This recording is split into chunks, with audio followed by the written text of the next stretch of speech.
traeth gan wawr, trafodint ei hen, ei hofnaw. 1,300 a ymdaflaw. Gwiarllyd, gwynnoddyd, wei wawr. Ef gortham wriaw, yngwriaw. Rhag gothgor, mynyddog, mwyn fawr.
Trian yw gen I fi, gwedillydded.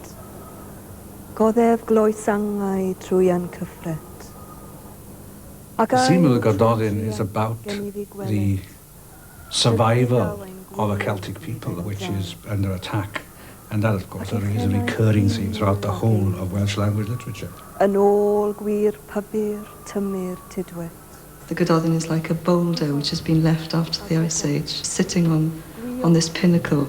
And I like that because it's a very solid image, but it also has a potential of movement and a potential of dynamism in it. Ysteipo yw henaid hwy wedi trinet. Cynnwys yng ngwlad nef, a ddef afneued.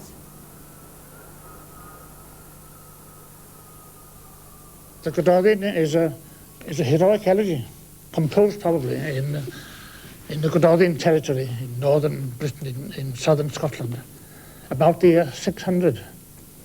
It celebrates the war band of the Gododdin tribe, which was sent to attack the Angles at Catraeth or Catterick in Yorkshire about that date by Mynyddog Mwynfawr, the king or leader of the Gododdin, whose seat was at Edinburgh. The 300 men were trained for a year by Mynyddog and feasted at the site of Edinburgh Castle now.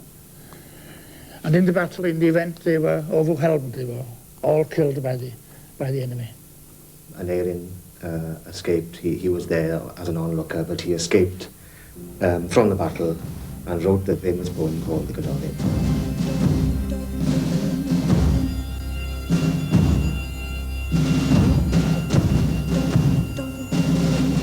I think we chose the poem first because it's such a great piece of literature, and it's the earliest Welsh poem and so on.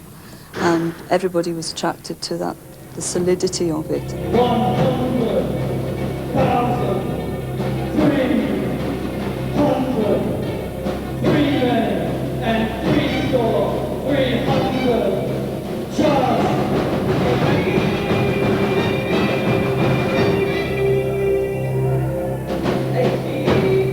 It started off with Liz showing me an English translation of the poem Gododdin, and she began to enthuse about it, and particularly about the original and what it felt like to be a Welsh person now, understanding chunks of the poem but not all of it, and there's a certain mystery in that.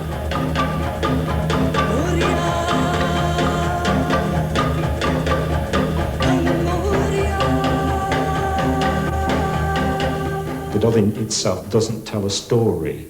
It was impossible to follow a narrative in the poem. It's simply blocks of text which play an essential part within the makeup of the fabric of the performance. Gwir a aeth gatraeth gan y wawr. Cynt I waed law, nog I dineith iawr. Cynt I fwyd y brain, nog I argyfrain.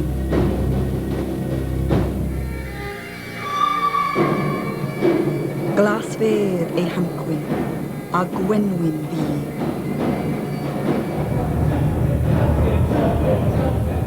Tri chant e'r dorchog, gwyneddgar, gweinog.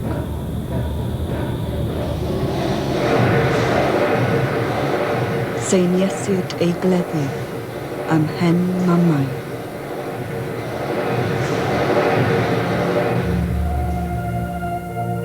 Ac ail trwm trian gennyf ei gweled, dygwyddaw ein gwir neu ben o draed. When you go back to texts which are of the medieval period, they are pre-Enlightenment. They're not rationalist texts. They're not tidy stories with a beginning, a middle and an end. But the storyline is there. It's about the experience of defeat and death in war, and also about the experience of what happens to a people which can become devastated and conquered.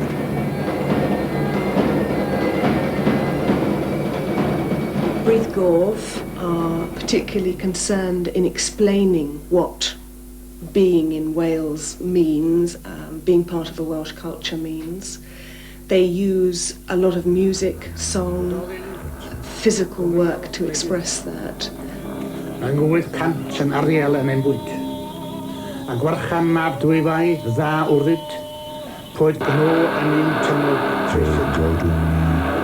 Trydydd wan wael rhag tân ddeithyn. O lychwr I lychwr, llich bîn. Llich y ddor I borffor derefyn. Mae pynwaned maws, mir trin, ar banaeth dear ar y neirin. Nhw nid ysgarad, na Gododdin. I think it's very significant that Brith Gof have worked with various marginalised groups in their work in Poland. They were working with students' opposition groups before the changes we've seen recently in Central Europe.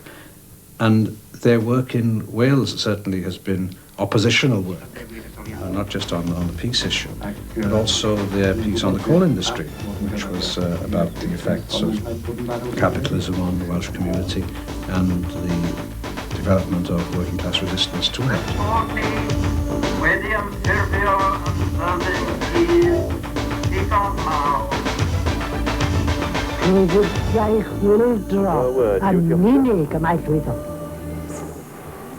Oh, is anybody there?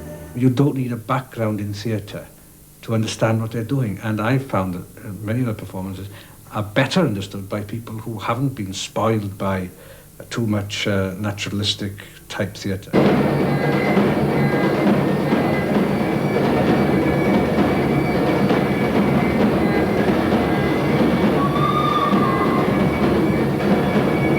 Mike was in contact with Test Department and really wanted to work with them, and they were getting interested in working with us. And then the two ideas came together, and Mike felt that this was definitely the subject for working with Test Department, and it gave us a vehicle for working on the poem musically.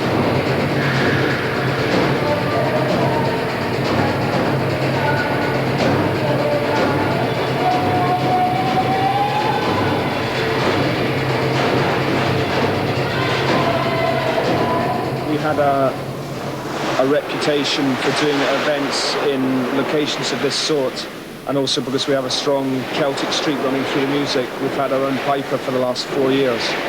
So I suppose we were probably the only appropriate people in Britain to try and bring a poem like this alive, to actually try and give truth to a bit of history and make it live for people again.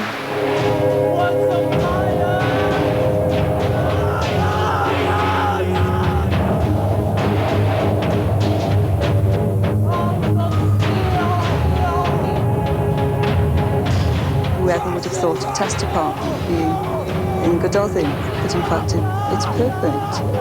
And it says something new and exciting about an old poem.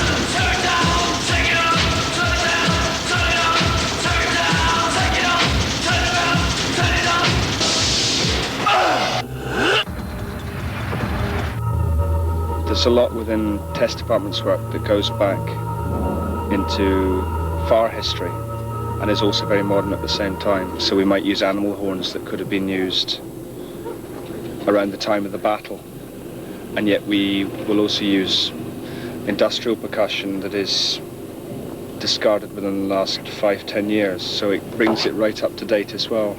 And I think that, in a sense, interested Brith Gof. I think it's not without some kind of irony that we first staged the Gododdin in the Rover car factory.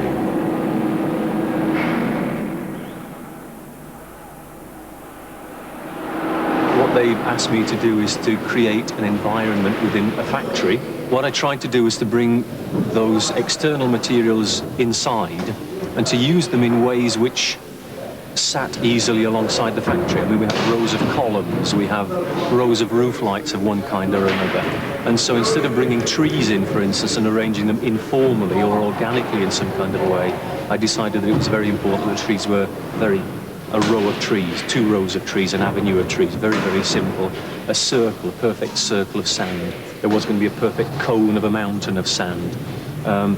By the time the project finishes, by the time the performance finishes, there's a perfect circle of water. Those are the kinds of geometrical ideas that were behind the figure.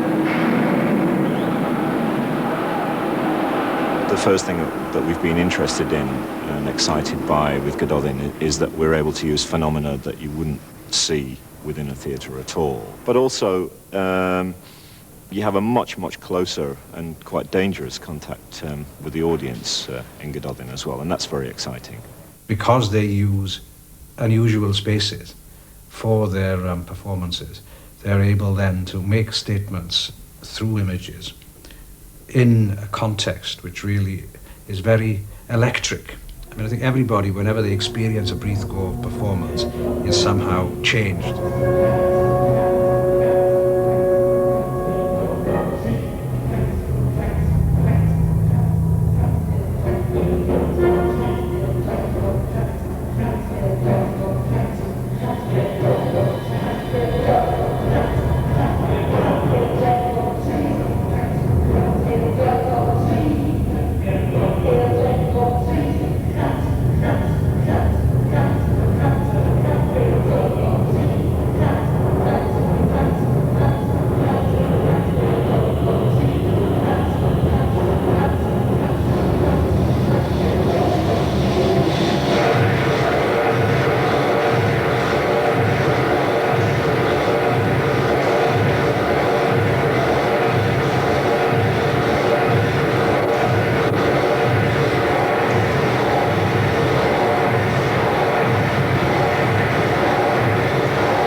We lost Gododdin. They're gone.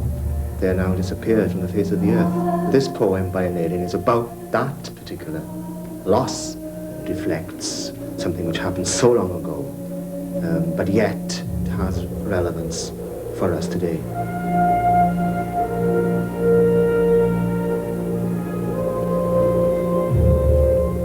It's the elegy to the end of a people.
This is the path down which the war wagon is towed by the performers. The war wagon is a way of really bringing the performers together into the arena.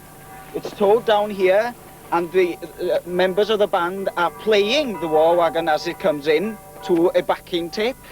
It's lit by television down this side of the road here, and Alan and I are carrying flaming torches.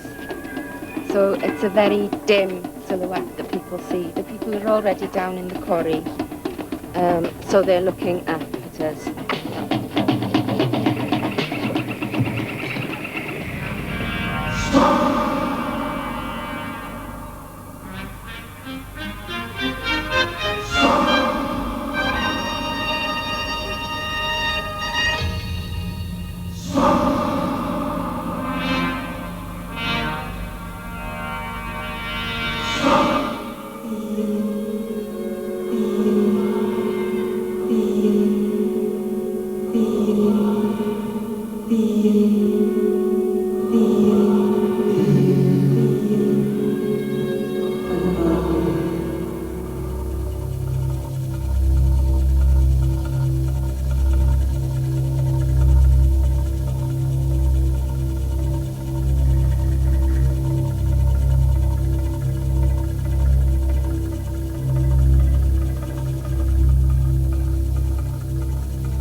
To to the field of blood, then to a wedding, quicker to the raven's feast, then to a burial.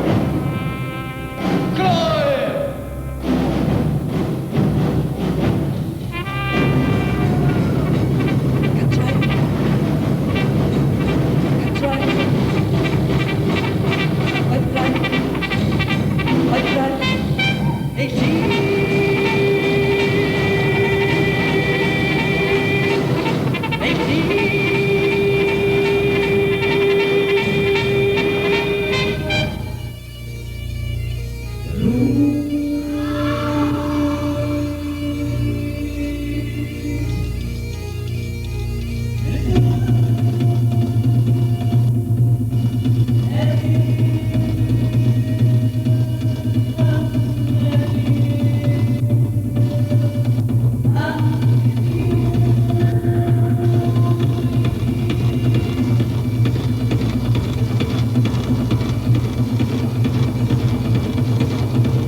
in space like this, it's got to be enjoyable, really.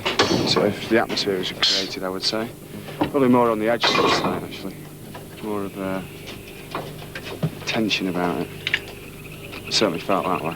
It's sort of always sort of struggling to keep up. Last night wasn't easy, but it was more technically better. Tonight wasn't as technically as good for us anyway. The performance, I think, were better. It's the best performing experience of my career, I think. It's extremely arduous, but I think the rewards for the performer are very, very great. You just feel part of an enormous thing.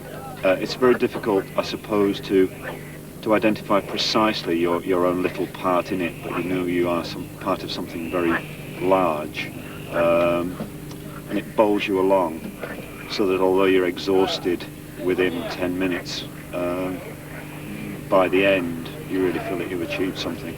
I'm quite proud of what we've achieved, and still always just amazed by this space. For this to be a theatre, it's such an incredible location to actually be a theatre. It's quite unique. I mean, I don't know if we'll find somewhere as good as this again. I'm sure it'll be very different in Germany and Holland. There's a very different feeling here from the Cardiff show. It's an interesting sort of point to see how different countries have different temperaments and different reactions to what you're doing.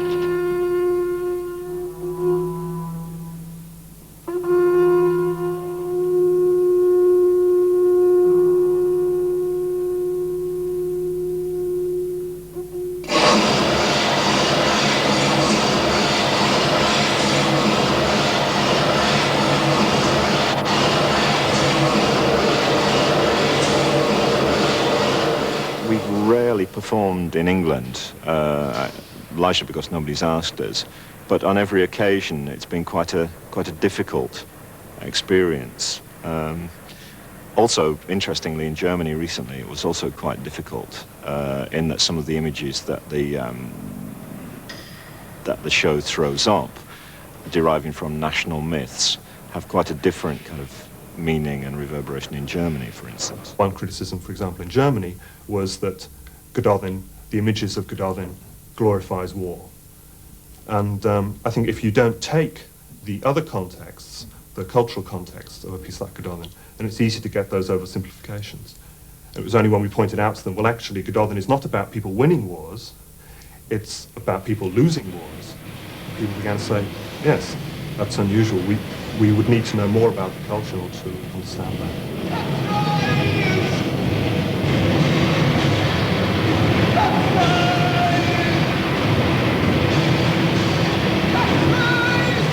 Audiences were very free to interpret our, the nationalism or the sense of nationhood, national identity, which came over. They were free to interpret that in any way they chose. Nationalism is a very difficult concept because it is used to describe expansionism and building up the strength of a nation state to attack others and to assert that my country or my nation is the best and all this stuff that you hear very often in Britain. But the other side of it is nationalism or national identity, or nationism perhaps is a better word than nationalism, where people see themselves as belonging to a particular group, but see that they as a group are exactly the same as all kinds of other groups. And those groups together make up humankind. But humankind's experience is through the diversity of these groups.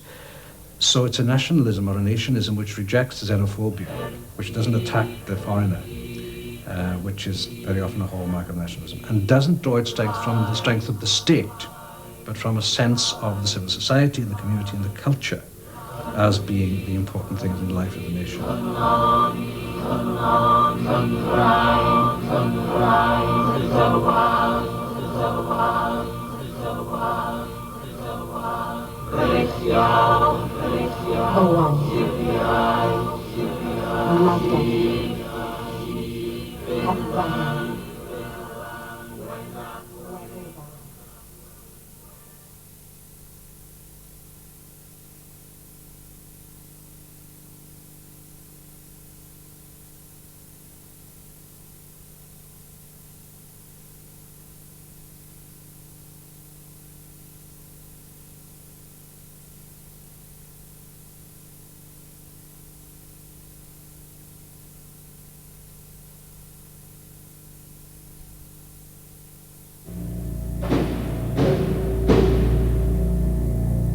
the Gododdin tribe were under actual threat of extermination, and they were exterminated.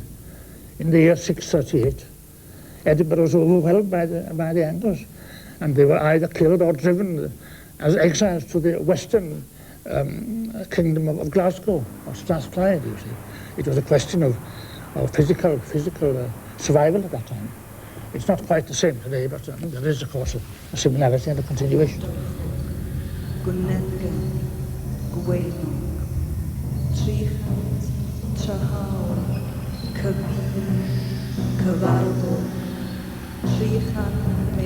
The buildings that we worked in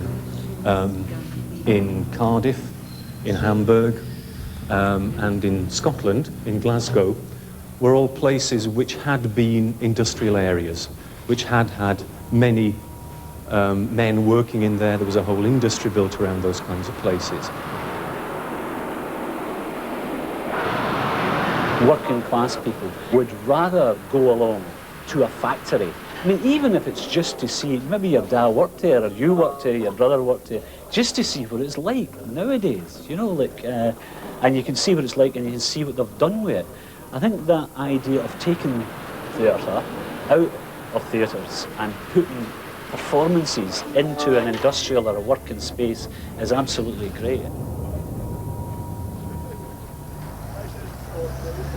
Have you seen any of the Brith Gof's productions before? No, I've never seen any of them. Did you come because of the test department, or are you simply here on the off chance? Well, I wanted to see the test department. I also like the building. I think the building's really nice. You're local then? I said he's on the corner. We saw it go ahead in Cardiff, and it was really, You were at good. the Cardiff before? Oh, yeah, brilliant. I mean, obviously we're interested in test departments. Fascinated by the Gododdin anyway, as a historian. Right. So I'm interested in that sort of dimension. So you see the political continuity of the piece there? It's perhaps nationalistic, or it could be seen as nationalistic, yes, certainly. That's fine. What are you expecting from the performance? Are you expecting any radical sort of departs from usual theatre? Or? I hope that it will be radical, but that's what we've been led to believe. And given this has toured Europe, I think it's excellent to have the opportunity to come up to Scotland, which is the context of the Gododdin anyway.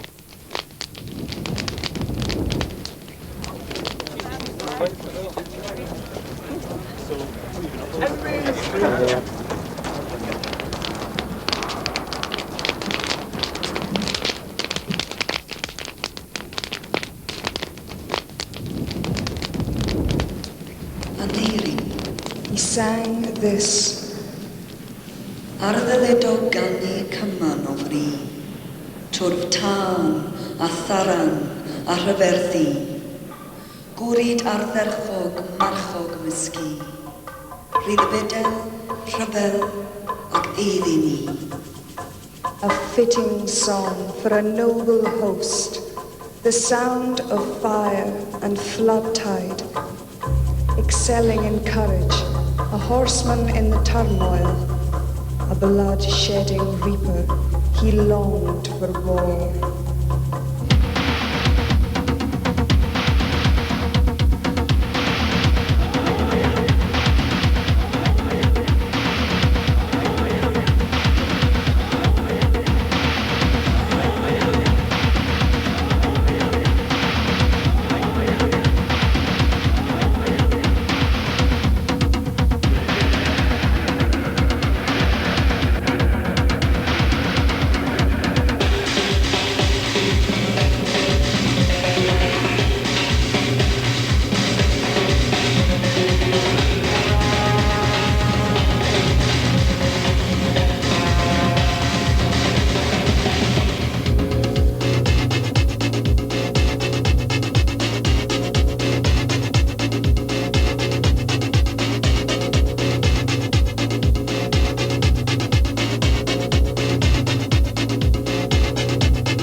enjoy the performance?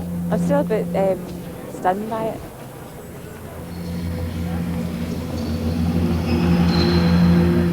The performance is just unbelievable. Really stirred us.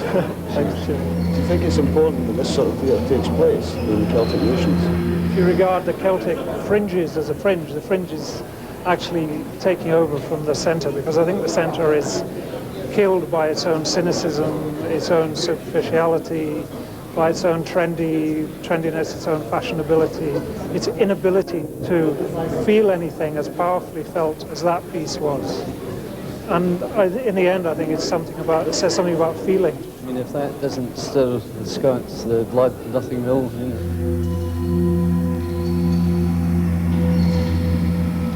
Cywarain cetwyr, cyfarfiant,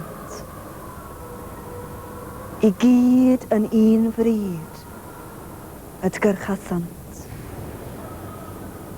Byr ei hwydl, hir ei hwyd ar ei carant. Saith gymaint o loegrws a laddasant. O gyfrysedd, gwragedd gwyddw a wnaethant. Llawer mawr a'i deigr ar ei hamrant.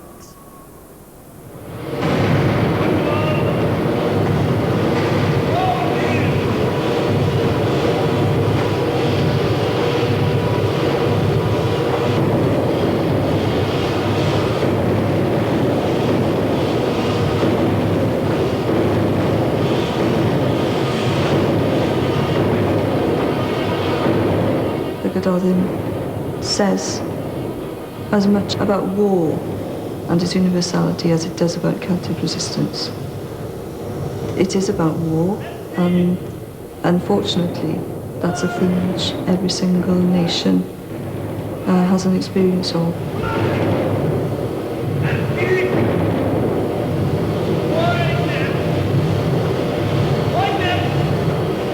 Last night I noticed, I was struck remarkably so by the amount of young people there who have had no experience of war except what they've seen on television or read in books. And the way the drama was portrayed last night, particularly with the use of the set, the lights and the music, brought home the real terror of what the battle's about. I mean, I was very moved myself. I could see the terror in the actors' face as they were being slaughtered. And that, to me, is one way of bringing home the futility of war.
Taking the long view of the performance, it's saying that if you don't stand up and fight for what you believe in, what's important to you, whatever your situation, you're not going to survive. So I don't think anybody working on the performance is glorifying war, but we are showing through the metaphor of a battle what people have fought battles for through the centuries.